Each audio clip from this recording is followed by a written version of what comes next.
ये मेरा third lecture है। तो स्पॉन्टेनियस की बात हो रही थी। स्पॉन्टेनियस में पता चल गया कि जो चीज़ हमें फोर्स नहीं किया जाता, जो चीज़ खुद से होता है, उसे हमें स्पॉन्टेनियस बोलता है। अगर इसे हम केमिस्ट्री की लैंग्वेज से देखें तो स्पॉन्टेनियस मेरा होता है जो कि हमें किसी चीज़ के लिए फोर्स नहीं किया जाता। मीन्स जो इसमें केमिकल रिएक्शन होती है वो खुद से होती है। कहने का मतलब स्पॉन्टेनियस अगर हम, वो तो मेरा एग्जांपल था। अब रही बात इसमें ओरिजिनल बात की क्या है। ओरिजिनल बात ये है कि जो केमिकल रिएक्शन खुद से होती है उसे हम स्पॉन्टेनियस बोलते हैं। अब गैल्वेनिक सेल्स मेरा स्पॉन्टेनियस है, लेकिन गैल्वेनिक सेल में जो मेरी डेल्टा जी की वैल्यू होती है वो नेगेटिव होती है। ओके, डेल्टा जी की जो वैल्यू होती है वो नेगेटिव होती है, और जो मेरा डेल्टा जी है वो मेरा गिव्स फ्री एनर्जी है। मतलब डेल्टा गिव्स फ्री एनर्जी को गिव्स फ्री एनर्जी हम किससे डिनोट करते हैं? डेल्टा जी से। ठीक है, और गिव्स फ्री एनर्जी में ये होता है, देखो गिव फ्री मेरी जो एनर्जी होती है इसमें ये होता है कि जो मेरा केमिकल एनर्जी होती है, केमिकल एनर्जी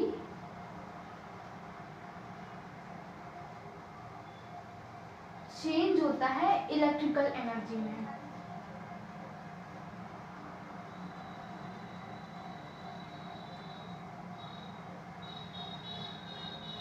ठीक है, जो मेरी केमिकल एनर्जी होती है वो इलेक्ट्रिकल एनर्जी में चेंज होता है। अब देखो आप लोगों को ये सब तो समझ में आ गया होगा कि स्पॉन्टेनियस होता है। स्पॉन्टेनियस क्या होता है? अगर कोई चीज़ स्पॉन्टेनियस है तो हमेशा जो डेल्टा जी की वैल्यू होगी वो नेगेटिव होगी। और डेल्टा जी किस चीज़ को हम रिप्रेजेंट करते हैं? डेल्टा जी को। तो गिव्स फ्री एनर्जी जो होती है उससे हम रिप्रेजेंट करते हैं डेल्टा जी से। अब इसमें एक ये पॉइंट है कि केमिकल एनर्जी इलेक्ट्रिकल एनर्जी में चेंज होता है। अब इस पॉइंट को तुम्हें समझने के लिए हम एक कहानी बताते हैं। ओके, एक मिनट जरा रुक जाओ, मैं एक बार देख लूँ कि आप लोग को कैमरा में दिख रहा है या नहीं।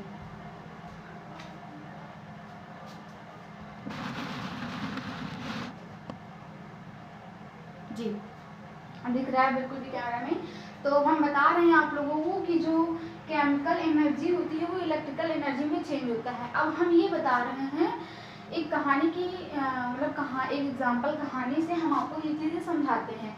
क्योंकि जस्ट अपोजिट मेरा इलेक्ट्रोलिटिक सेल्स में है। इलेक्ट्रोकेमिकल मेरा दो टाइप्स का होता है, galvanic cell, electrolytic cells. Okay, galvanic cell मेरा स्पॉन्टेनियस होता है, डेल्टा जी की वैल्यू नेगेटिव होती है, डेल्टा जी मेरा गिव्स फ्री एनर्जी है। Same as it is electrolytic cells में होता है कि नॉन स्पॉन्टेनियस होता है, डेल्टा जी की वैल्यू पॉजिटिव होती है। याद कर लो हमेशा के लिए कि जो चीज़ मेरा स्पॉन्टेनियस होगा डेल्टा जी की वैल्यू हमेशा नेगेटिव होगी। इसको अपने दिमाग में बैठा लो। ठीक है, अब मैं आपको बता रही हूँ कि chemical energy change into electrical energy. So अब मैं कहानी को स्टार्ट करती हूँ। मेरा कहानी की स्टार्ट मतलब मैं कर रही हूँ। तो अब मैं बता रही हूँ कि कहानी क्या है। कहानी ये थी कि मैं फ़ोन चला रही हूँ। ठीक है, मैं आपको फ़ोन ला के दिखा दे रही हूँ। सो ये मेरा फ़ोन है। ओके, अब मैं इस फ़ोन को चला रही हूँ। चलाते चलाते मेरी बैटरी लो हो गई। मैंने क्या किया, इसको चार्जर से कनेक्ट किया। तो जो मेरी बैटरी लो हुई है ना, बैटरी लो होने के बाद हमने इसको चार्जर में लगाया। चार्जर में लगाने से ये हुआ कि जो मेरी बैटरी लो हुई थी वो चार्ज हो रही थी, मतलब बैटरी मेरा चार्ज हो गया।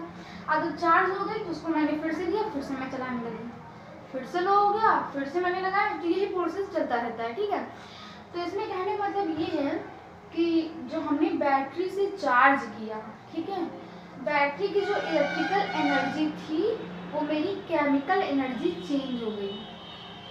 ठीक है, चार्ज होने का जो प्रोसेस है, चार्जिंग होने का जो प्रोसेस है, इलेक्ट्रिकल एनर्जी हमने उससे लिया और मोबाइल में वो केमिकल एनर्जी से मतलब चेंज हो गया। ठीक है, इसमें ये हुआ। अब मोबाइल जब चार्जिंग में लगाएंगे तो मेरी इलेक्ट्रिकल एनर्जी हमको चार्जर से मिल रही है, और जो मेरी मोबाइल में मतलब कि स्टोर हो रहा है वो केमिकल एनर्जी के फॉर्म में स्टोर हो रहा है। ओके, तो जब हमने मतलब कि मैंने मोबाइल से कनेक्ट किया, वहाँ से इलेक्ट्रिकल एनर्जी हमको केमिकल एनर्जी के फॉर्म में मिल गई मोबाइल में। अब मैंने जो इसमें मोबाइल में केमिकल एनर्जी स्टोर हुई है, कहने का मतलब जो मेरी बैटरी है वो फुल चार्ज हो गई है। फुल चार्ज मतलब केमिकल एनर्जी इसमें स्टोर हो गया। अब मैंने उसको चलाया तो केमिकल एनर्जी मेरी लॉस हो रही है ना, लॉस होने का मतलब बैटरी लो हो रही है ना, तो मेरी जो बैटरी है वो लो हो रही है। बैटरी में कहने मतलब जो केमिकल एनर्जी के फॉर्म में जो मेरे स्टोर हुआ था, अब उसी केमिकल एनर्जी को हम यूज़ कर रहे हैं। तो केमिकल एनर्जी चेंज किसमें हुआ, इलेक्ट्रिकल एनर्जी। मीन्स जो हम मोबाइल चला रहे हैं वो लाइट ही तो जल रही है, लाइट जलने का मतलब लाइट जल रहा है, तो इलेक्ट्रिकल एनर्जी मेरी के इलेक्ट्रिकल एनर्जी के फॉर्म में हम यूज़ कर रहे हैं, केमिकल एनर्जी के फॉर्म में मेरा स्टोर हुआ था मोबाइल में। स्टोर होने के बाद जब मैंने इसको यूज़ किया तो केमिकल एनर्जी जो थी वो इलेक्ट्रिकल एनर्जी में चेंज हो रही थी, ठीक है। तो केमिकल एनर्जी इलेक्ट्रिकल एनर्जी में चेंज हो रहा था, केमिकल एनर्जी इलेक्ट्रिकल एनर्जी में चेंज हो रहा था, ठीक है। तो कहने का मतलब ये है कि जो मेरी केमिकल एनर्जी है वो इलेक्ट्रिकल एनर्जी में चेंज हुआ। जब मेरा चार्जिंग होगा, जब मेरा मोबाइल चार्जिंग होगा तो उस प्रोसेस को हम लोग बोलेंगे, भाई जाहिर सी बात मैंने कहानी क्या बोली कि मैंने चार्जिंग लगाया मैंने, और लगाने के बाद जो उसकी इलेक्ट्रिकल एनर्जी थी वो मेरी केमिकल एनर्जी में चेंज हो गई, ठीक है। तो ये electrical energy change into chemical energy, ये हो गया। अब केमिकल एनर्जी को मैंने यूज़ किया तो केमिकल एनर्जी किस फॉर्म में यूज़ हो रही है, इलेक्ट्रिकल एनर्जी। तो यही कह रहा है कि स्पॉन्टेनियस में केमिकल एनर्जी जो होता है वो इलेक्ट्रिकल एनर्जी में चेंज हो जाता है। तो ये हुआ मेरा chemical energy change into electrical energy. समझ में आया? So thank you, have a nice day, good bye.